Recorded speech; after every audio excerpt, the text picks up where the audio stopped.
Well, good everyone. This is ADV Medic, and we're back after several months of COVID hiatus. So, just wanted to share with you some updates on what we've been doing and some of the cool new projects we've been working on and some of the riding we've been doing. So, one of the first things I want to share with you is a cool new bike that we picked up for a steal of a deal. So, this is my son's new bike. For those of you that aren't familiar with this is a 1984 KDX200, fairly rare bike.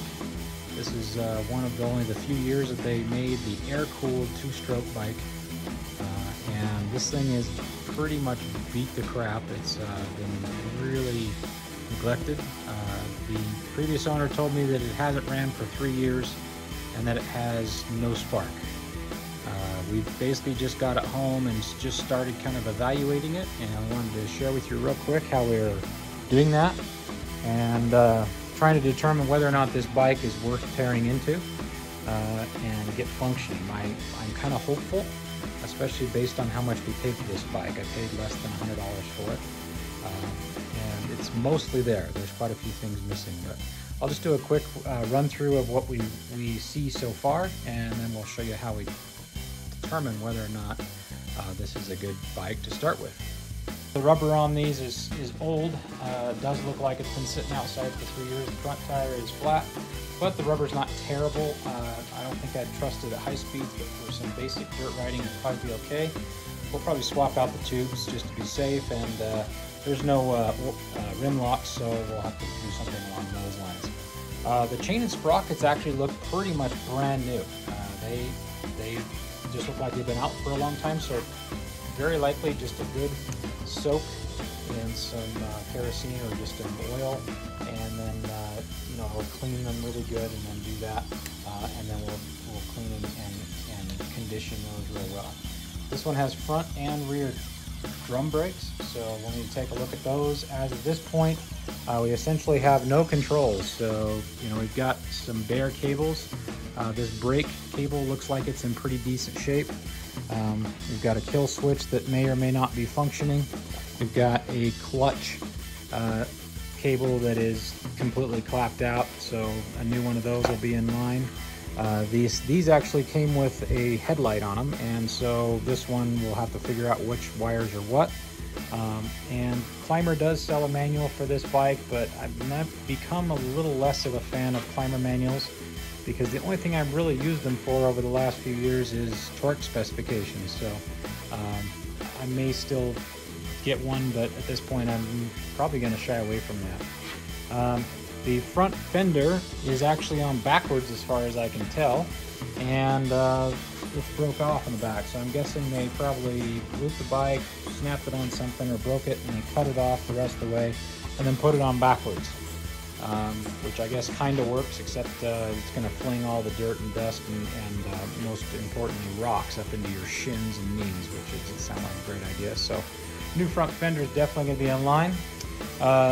So the tank, of course, has been spray painted.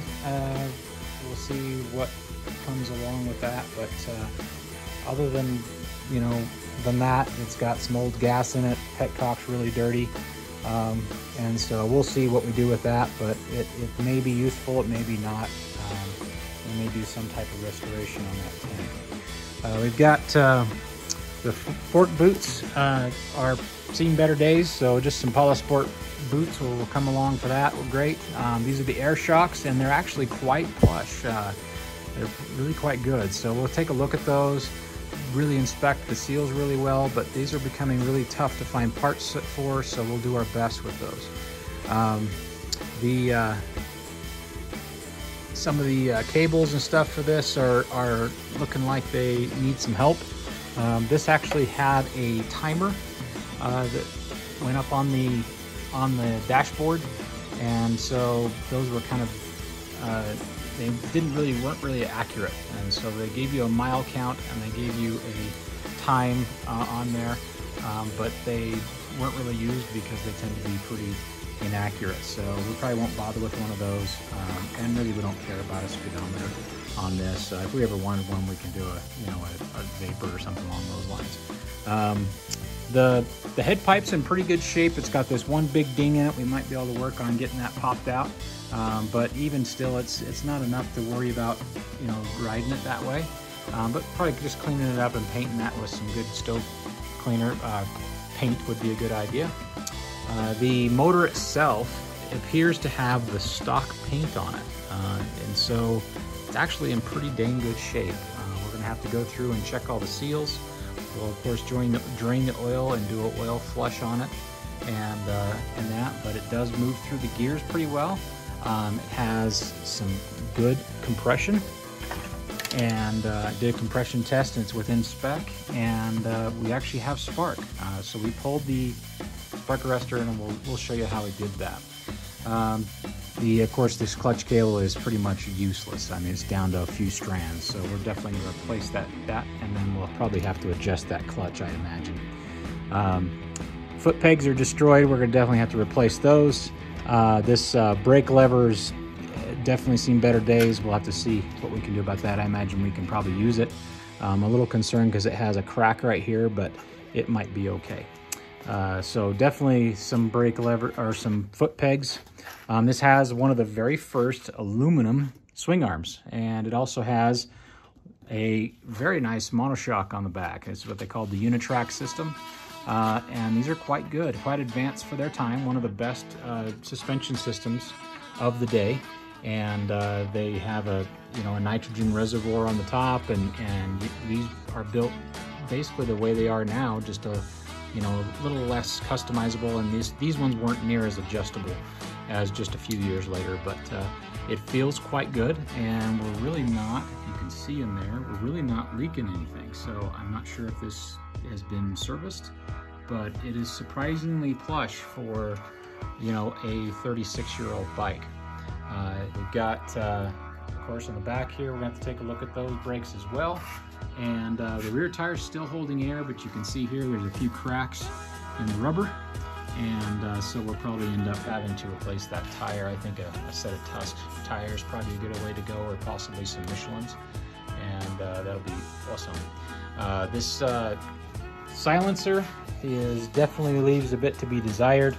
It looks like they did a little modification to the spark arrestor, and where we live, pretty much all the riding requires a spark arrestor, so we're going to do a little research. We'll probably have to swap that out. The seat has been covered, and you can kind of see the seat inside there, but they've got this very groovy, as Wyatt calls it, groovy flower pattern cover on it, but it's in decent enough shape, but we can cover that later if we need to. And then of course the rear fender is broke, and we do have the side covers. The side covers you can see here, apparently this was Alice, and Alice had black with red spray paint sides on it, and we probably can clean those up. They're actually in pretty decent shape other than just being dirty. So this thing's been stored for 3 years. Now, do you want to grab that carburetor? So on this side, I want to just dive a little bit deeper. So the stator was in this condition when we found it. It rolls good, and the cover we actually have to go with it as well. But I'm thinking this guy, the person that had this, maybe didn't know quite how to deal with this situation, but he couldn't get it to start. He said he had no spark.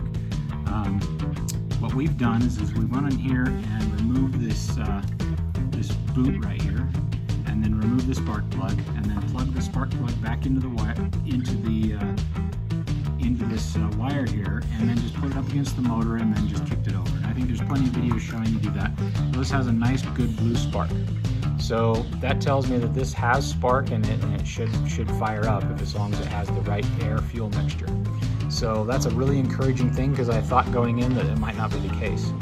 This year and the years surrounding this one, this bike, they do have problems with this stator down here.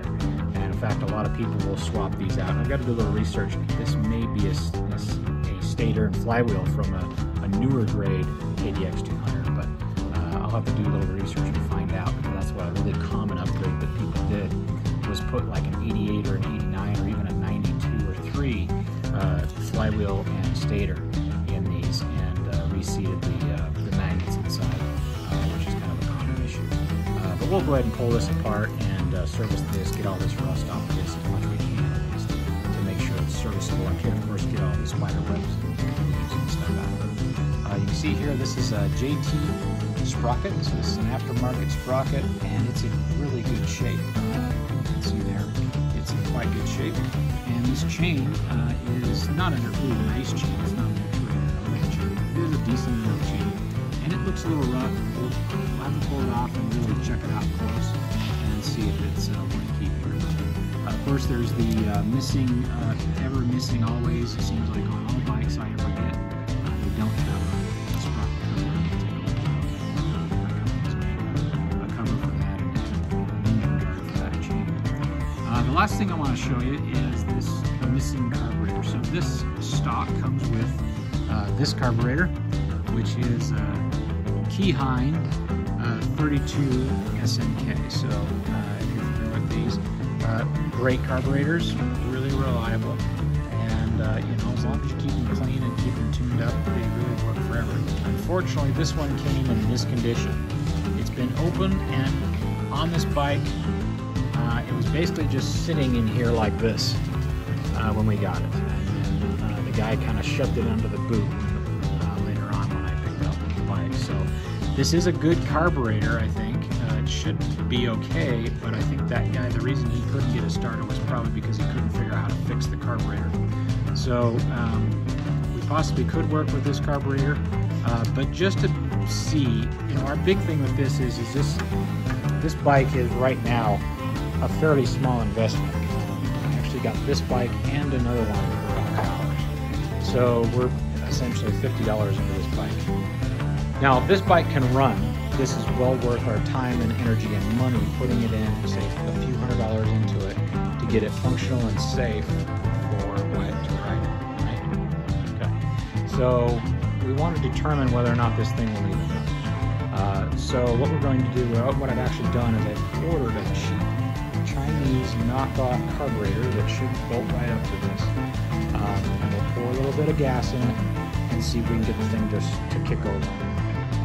If we can get it to fire and get it to actually run, which I think we probably will at this point, this motor's in good enough shape, it'll also tell us if there's any upper or lower problems going on. Then we'll dive into this bike. So stay tuned. As soon as we get that carburetor here in the next couple days, we'll fire it up. We'll show you guys how we do that. And if all goes well, then very excitedly we'll probably take and order a really nice carburetor. Electron offers a carburetor for this. BA offers one. Of course, I can order the parts for the Keyhind or Keyland, however you say it, carburetor. And so we could order the parts for the rest of this, but that's quite expensive for just a slide, and there's a lot of unknowns with this, and there's some signs of some real abuse of this carburetor, so we might just swap to something else, and then we'll give it a shot and get everything else taken care of. So my hope is that we're going to put together kind of a budget build on this. I don't build fancy, tear it down to the last bolt and re-zinc and clean everything. I just clean them and make them as good as I possibly can for as little money as possible to make them safe and have as much fun with them as possible. And this is Wyatt's project, so he's going to do a majority of the work, and we'll just, I'll turn into a videographer at this point, a narrator. So if you have any questions or any suggestions on what we should do on this bike, or if you have any thoughts on how we should finish some of these things off, or if you have a source for some of the plastics and some of the other parts on this bike, I'd love to hear from you in the comments below, or you can head over to our website and contact us there. Thanks so much, and we'll see you on the trails.